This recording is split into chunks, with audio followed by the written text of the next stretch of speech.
মুহাম্মদ আসাদ মাদানী রাহমাতুল্লাহি আলাইহি চলো তিনি তার ওয়ালিদ সাহেব জামিয়া দারুল উলুম জিরারপার মাদ্রাসা লোহাজুরি কটিয়াদি কিশোরগঞ্জ। আমাদের এই মাহফিলে আমার পিছনে যে হেলিকপ্টার দেখতেছেন মাদ্রাসা মাহফিলে ভারত থেকে একজন মেহমান এসছেন হেলিকপ্টার যুগে আল্লামা সৈয়দ মাহমুদ আসাদ মাদানী দামাত বারাকাতুহুম। উনি আমাদের রাসূল সাল্লাল্লাহু আলাইহি সাল্লামের 38তম বংশধর। উনি ভারত থেকে এসেছেন গত বৃহস্পতিবারে জামিয়া উনিসিয়া মাদ্রাসায়। ব্রাহ্মণবাড়িয়া আসার পরে ওনাকে আবার আমাদের কিশোরগঞ্জ কটিয়াদির হেলিকপ্টার যুগে আনা হয়েছে আর কি। উনি আমাদের কাছে সুন্দর তাকরির পেশ করেছেন, উনি সুন্দর বয়ান করেছেন। আমরা শুনেছি উনি নবীর বংশধর, 38তম ওনারিয়া মানে সিরিয়াল যে ওনার ওয়াজ আমরা শুনেছি, আমাদের অনেক ভালো লাগছে। উনি আসছি, ওনাকে দেখছি, হ্যাঁ আমরা অনেক আনন্দিত হয়েছি। এবং উনি যাওয়া পর্যন্ত ওনার যেই চেহারা মুবারক দেখছি আমরা, খুবই ভালো লাগছে। ওনার দিকে তাকালে নবীর কথা মনে হয়, এটাই সত্য যে উনি নবীর বংশধর। আওলাদের রাসূলদেরকে পাওয়া কঠিন ব্যাপার, ওনাকে এরকম ভাবে পেয়ে লোহাজুরি মানুষ এবং আমরা ছাত্ররা হুজুররা সবাই ভাগ্যবান। আমরা তরুণ যুবকরা অনেক খুশি উনি আর সাথে নবীজির 38তম বংশধর, আমরা অত্যন্ত আনন্দিত।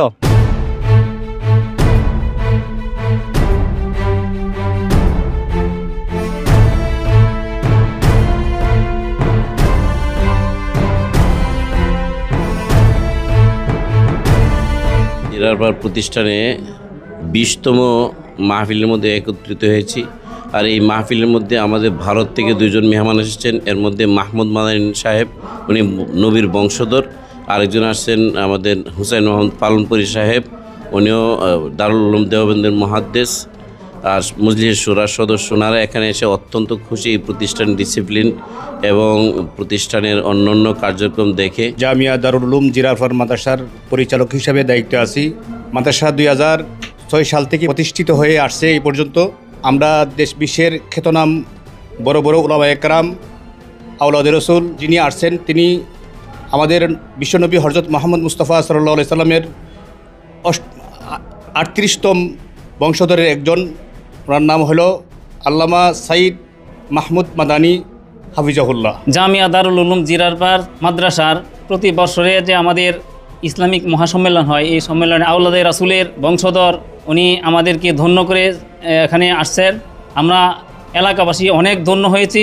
এই প্রতিষ্ঠাতা আমরা 7 ভাই মিলে আমরা পরিচালনা করি ইনশাআল্লাহ। কটিয়াদির লোহাজুরিতে রাসূল সাল্লাল্লাহু আলাইহি ওয়াসাল্লামের 38তম বংশধর সৈয়দ আসাদ মাদানী রহমতুল্লাহি আলাইহির সুযোগ্য সাহেবজাদা মাহমুদ মাদানী এখানে এসে আমাদেরকে ধন্য করেছেন।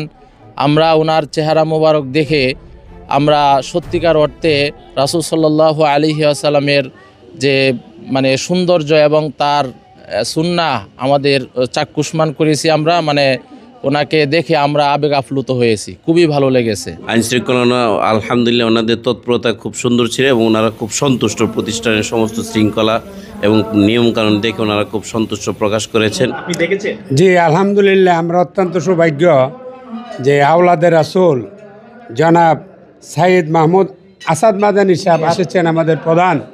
এই মাদ্রাসার 20তম বার্ষিক মাহফিলে আসাতে আমরা অত্যন্ত গর্বিত।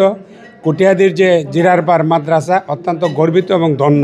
কিশোরগঞ্জের কটিয়াদির এই লোহাজুরিতে এসেছেন সেই ভারত থেকে আসা হজরত মোহাম্মদ সাল্লাল্লাহু আলাইহি সাল্লামের 38তম বংশধর, যিনি সৈয়দ মোহাম্মদ আসাদ আল মাদানী, সেই এই লোহাজুরিতে এসেছেন এবং এই লোহাজুরিতে এসে দীর্ঘ 1 ঘন্টা ব্যাপী এখানে ওয়াজ মাহফিল তিনি বয়ান করলেন। উনার এই ওয়াজ মাহফিল বয়ানের লক্ষ্য উদ্দেশ্য করে এই অঞ্চলের আশেপাশে থাকা বিভিন্ন মানুষজন ছুটে এসেছেন এই ওয়াজ মাহফিলের মাঠ পর্যায়ে। এখান থেকে ওনার ওয়াজ মাহফিল শোনার পর অনেকেই বলছেন ওনার সান্নিধ্য পেয়ে অনেকটা আবেগে আপ্লুত হয়েছেন, অনেকে ওনার সান্নিধ্য পেয়ে অনেকে খুশি এবং এই খুশি বিরাজ করে এই এলাকার মানুষজন এই অঞ্চলে বেশ বিরাজ করেছে। ওনার সান্নিধ্য পেয়ে খুবই গর্বিত, খুবই মানে প্রফুল্লত মন নিয়ে আমরা বলতেছি। ওনার ওয়াজ অনেক ভালো লেগেছে।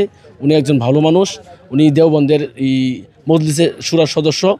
এটাই আমাদের জন্য সবচেয়ে বড় গর্বের বিষয় হচ্ছে উনি কিশোরগঞ্জে আসা। উনি আওলাদে রাসূল নবীজির বংশধর। আমি যেই ভবনটিতে দাঁড়িয়ে আছি এটি একটি এই প্রতিষ্ঠানের ছাদের ভবন। এই ভবনে কিন্তু এই হেলিকপ্টার যুগে তিনি এসেছেন সৈয়দ মাহমুদ আসাদ আল মাদানী, যে উনি নবী করিম সাল্লাল্লাহু আলাইহি ওয়াসাল্লামের 38তম বংশধর। এবং এলাকাবাসীও খুবই আনন্দ চিত্তে তাকে গ্রহণ করেছে।